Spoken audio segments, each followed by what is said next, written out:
The case featured in this episode has been researched using police records, court documents, witness statements, and the news.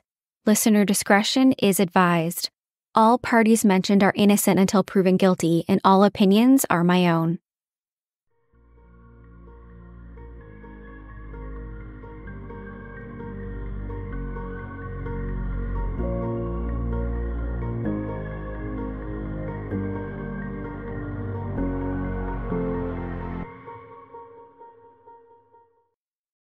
Hey everyone, my name is Nikki Young, and this is Serial Napper, the true crime podcast for naps. I'm back with another true crime story to lull you to sleep, or perhaps to give you nightmares. As if being a parent isn't hard enough, many of us have had to leave our precious children in the care of a stranger at one point or another. It takes a great deal of trust and pure luck that everything will be okay, because how much can you really know about a person and what they're like when watchful adults are not around?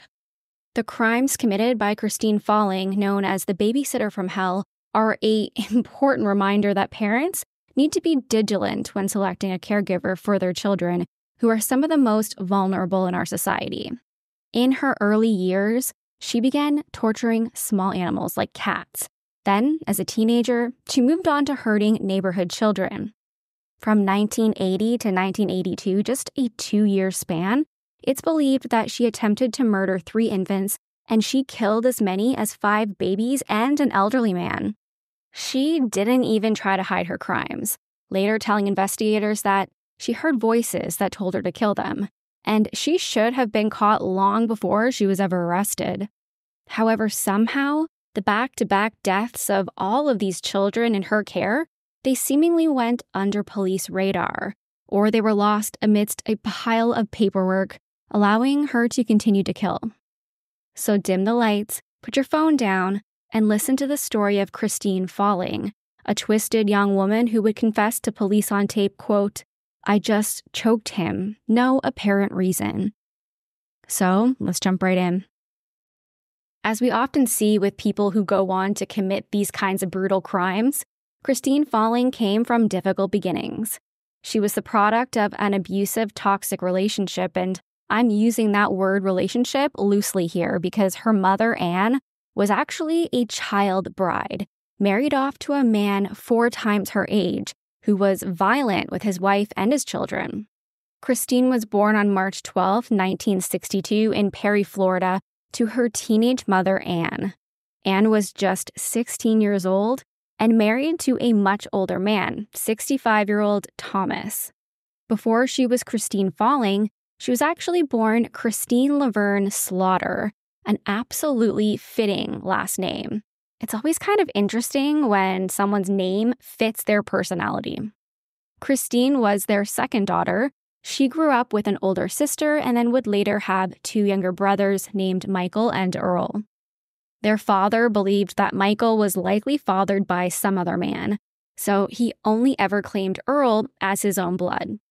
It's said that their mother Anne would disappear for great lengths of time, probably to get away from her abusive pedophile of a husband, and then she would return home pregnant. Eventually, Anne left one day, and she just never returned. Christine was said to be very sickly. She was epileptic, prone to having seizures.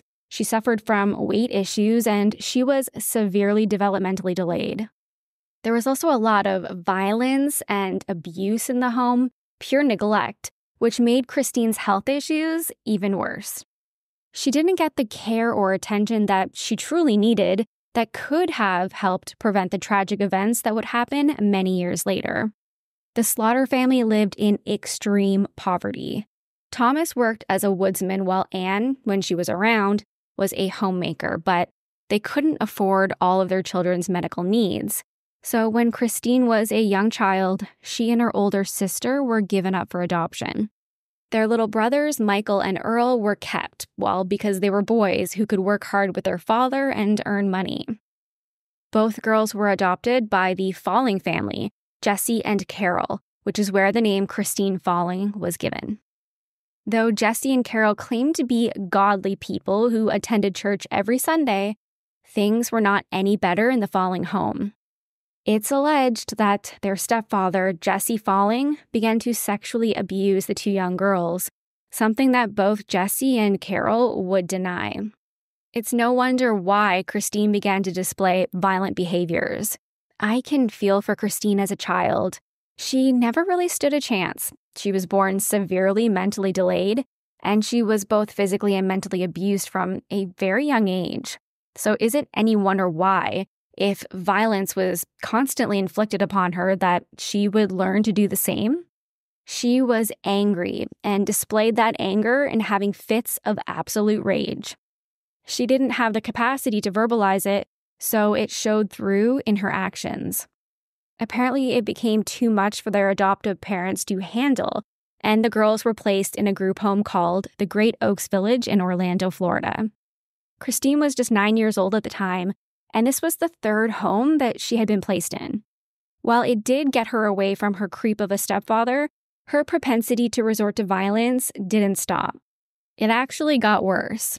She began torturing small animals, particularly cats, which we now know is a telltale sign that a person has a psychopathic personality disorder. Christine began torturing and killing cats by strangling them or dropping them off of high ledges to see if they truly had 9 lives to spare. Of course, they didn't, and many of the cats died, but this didn't stop Christine from continuing her little experiments. The caregivers who worked at the group home didn't know how to handle her. They would describe Christine as a child who constantly lied, stole, and broke all of the rules, all in the hopes of gaining attention, which again makes me feel awful for the child, Christine. She would eventually grow up to be an adult, and she is responsible for her own actions. Allegedly, she was bullied by the other children in the group home, mostly over her looks and for being mentally delayed. Her comprehension never improved beyond a 6th grade level, and she dropped out of school altogether when in the 7th grade. She was forever an angry child, while the other girls her age began to get into fashion, makeup, and boys. She truly had nowhere or no one to turn to, so when she was 12 years old, she simply up and left the group home and went to find her birth mother, Anne, who was now living in Blountstown, Florida. Her mother wasn't a great role model, and when Christine was just 14 years old, she was pressured into marrying a much older man who was just over 20 years old. I've actually read in some reports that this was her own stepbrother. Anne probably wanted to get her out of the house, not be financially responsible for her anymore, and to just wash her hands of her daughter. Anne had been a child bride herself, so of course she didn't see anything wrong with it. Christine's marriage lasted only 6 weeks. It was doomed from the very beginning to fail, especially with Christine being a literal child who often had violent outbursts. Once her marriage collapsed, her attention-seeking behavior resumed, with her visiting the hospital endlessly, claiming that she had various medical emergencies that she needed attending to.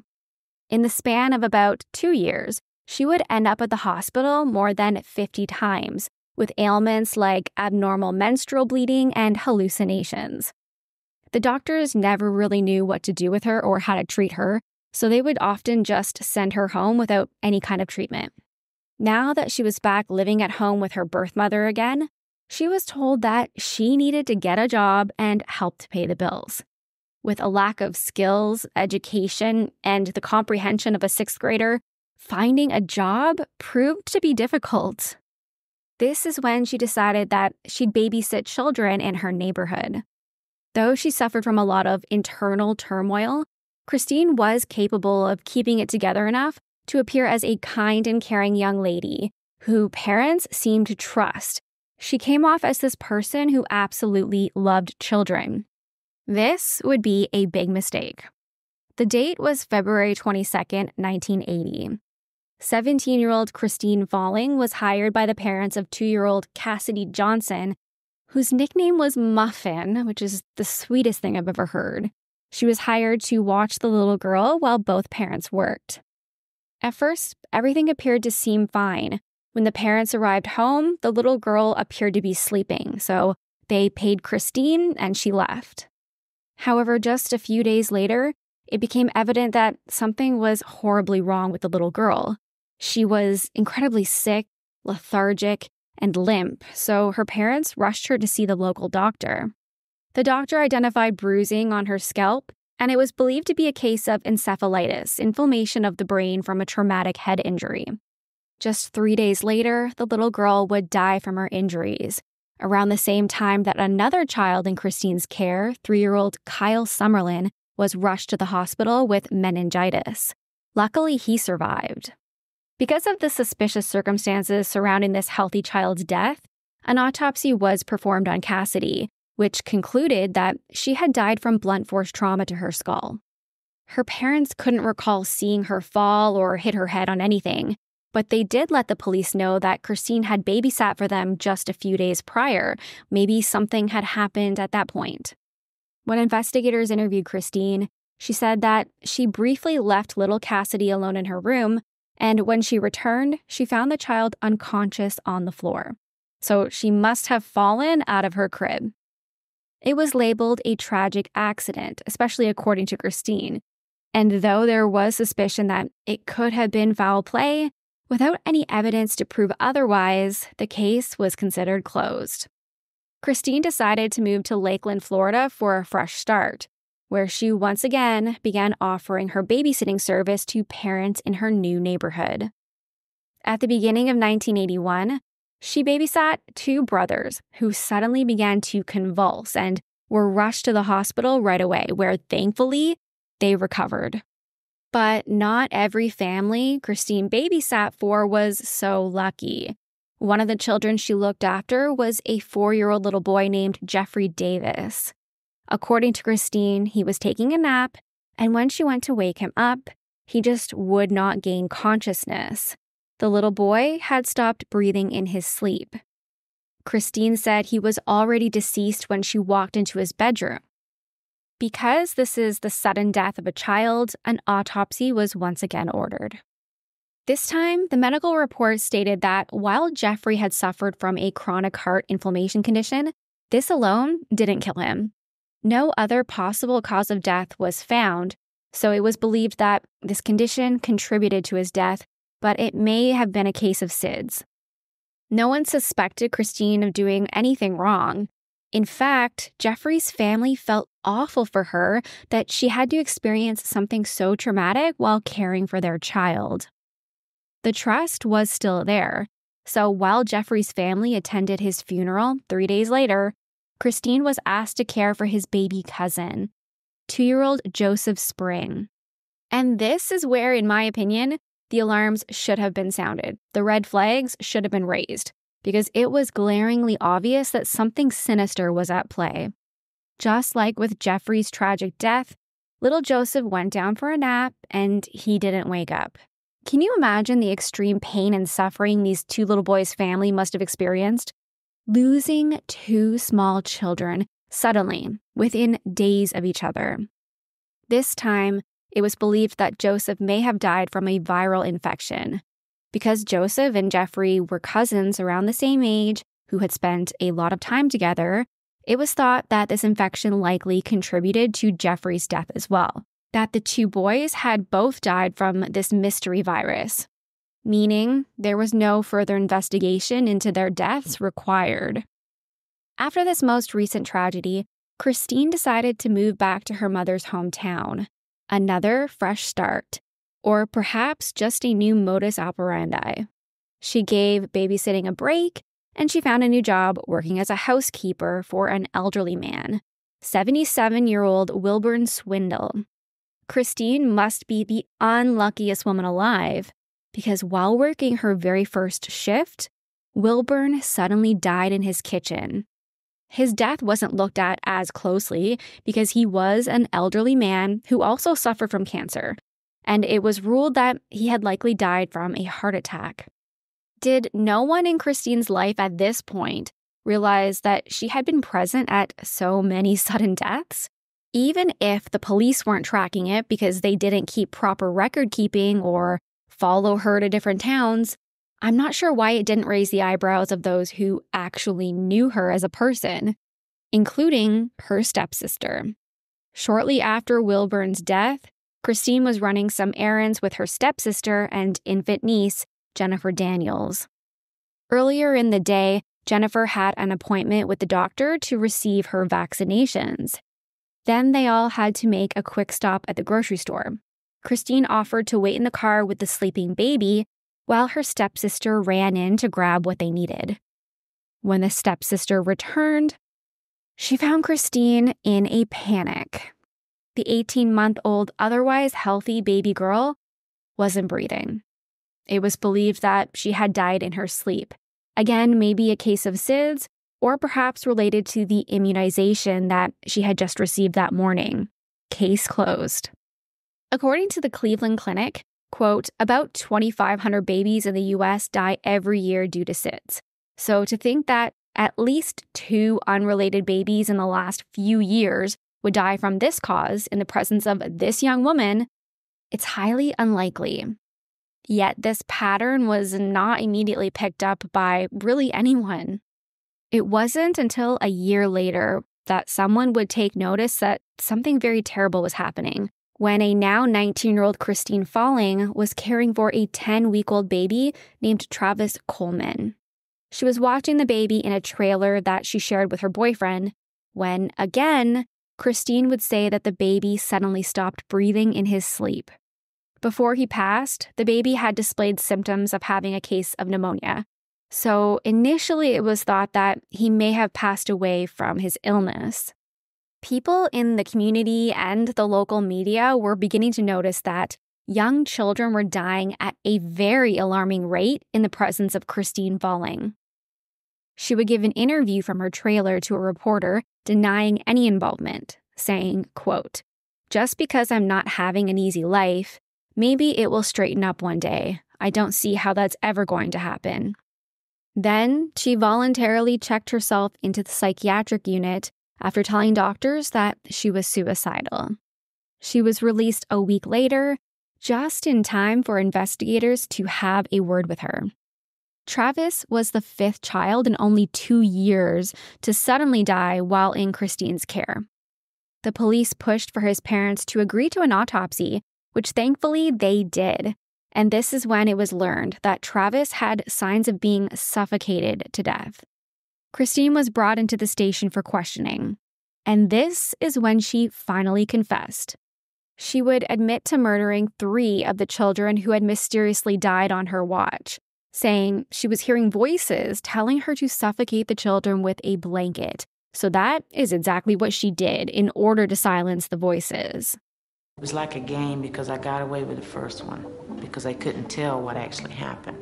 And I wasn't going to tell them. If they dumb enough they can't figure it out for themselves, then why should I tell them? I mean, they're doctors. It was like a game with me. I was getting away with it. Upon learning that she would be facing a death sentence if her case went to court and she was convicted, instead she agreed to plead guilty to the murder of all 5 children in exchange for a life sentence. She gave a full taped confession detailing all of the awful things that she had done. Describing how she had killed her most recent victim, Travis, she said, quote, I just choked him, no apparent reason. I just picked him off his palate and choked him to death and laid him back down. With her first victim, Cassidy, also known as Muffin, she recalled playing with the little girl before killing her. She said, quote, she got kind of rowdy or something. Anyway, I choked her until she quit breathing. Adding, I killed them. That's about all I got to say. I don't know why. Which is about as cold as an answer as it gets. But she does know why. Christine thrived on the attention she received when a baby she was caring for died. People knew how much she loved children, or so she claimed, and so she received a wave of support and sympathy each time one of them tragically passed away. Killing was the best way to achieve fame, not the best kind of fame, okay? Notoriety and TVs, newscasters, broad, nationwide, public television, radios, newspapers. That's the best publication you can get. But with murders, to go to the extent to murders to get those dreams is not the best. Believe me, I've lived through it. All my life I wanted fame, publicity, anything leads with a movie star. And killing, I guess, was a way to attract that attention from other people. Okay, other people was drawing that attention that I wanted. Other movie stars, other cases of murder, presidents. Okay, I resented them. Christine Falling was convicted of murder, and she was sentenced to 3 concurrent life sentences, but she was spared from the death penalty. While she didn't immediately confess to killing elderly man Wilburn Swindle, she would eventually admit to it about 3 years into her life sentence, saying that she had strangled him to death. It wasn't a heart attack. She likely would have gotten away with killing Wilburn if she hadn't spoken up, because it had long been believed to be a heart attack. After serving 25 years, she became eligible for parole in 2017. No one showed up to the hearing to support her, and ultimately her application for parole was rejected. I've read that she has another hearing scheduled for this year, but I couldn't find anything about it. I couldn't find the date or any more information, so maybe it got pushed after COVID, or maybe it is yet to come. I would be surprised if they decided to let her out and around children again. If her parole isn't granted, she will die in prison because her release date isn't until the year 2254. Be careful who you trust your children with. Always check references, and even then, you gotta stay alert. Let me tell you about a situation that happened with my own kids. While I was living in Japan, I had the opportunity to attend a special event, and it just so happened to land on a day when my kids were home from school and my husband was working. So I hired a babysitter from a reputable caregiver site. The babysitters listed on this site, they're all vetted with background checks and glowing reviews from other parents. The young lady I hired, she had several years of experience working as an au pair. I met with her, she seemed lovely, and I'm sure she is a nice girl, but the absolute negligence displayed by her is something that I will never forget. My husband came back from work early, and he found the babysitter in our apartment without my 2 kids, who were maybe 3 and 7 years old at the time. She was in my daughter's room looking through her dresser, and my husband was like, "Where are the kids?" She said she had taken them down to go to the swimming pool, which is an Olympic-size swimming pool that we had on the property.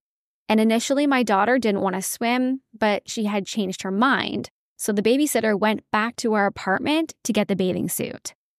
She left my 3 and 7-year-old completely alone by this Olympic-sized swimming pool to go 4 buildings over and 2 floors up to get a bathing suit.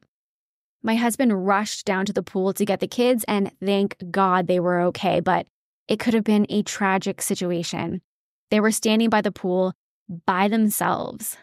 The babysitter was immediately fired by the company, but it also really changed my perspective. You can't trust anyone to care for your kids the way that you do. Even someone who has references, a background check. Obviously, it's unavoidable that there's going to be times when you have to leave your kids with someone else, and you can only do so much to ensure that this person is a safe person. Christine Falling, the babysitter from hell, she was only able to keep doing what she did because she came with a friendly smile and she said that she loved kids. But at one point, she had also loved cats, and she had no issues with killing them either. That's it for me tonight. If you want to reach out, you can find me on Facebook at Serial Napper. You can find my audio on Apple or Spotify or wherever you listen to podcasts. I post all of my episodes in video format over on YouTube, so go check it out. And if you're watching on YouTube, I'd love if you can give me a thumbs up and subscribe. I'm over on X, formerly known as Twitter, at serial_napper, and I post things on TikTok, Serial Napper Nick, and that's all one word. Until next time, sweet dreams, stay kind, especially in the comments. Bye.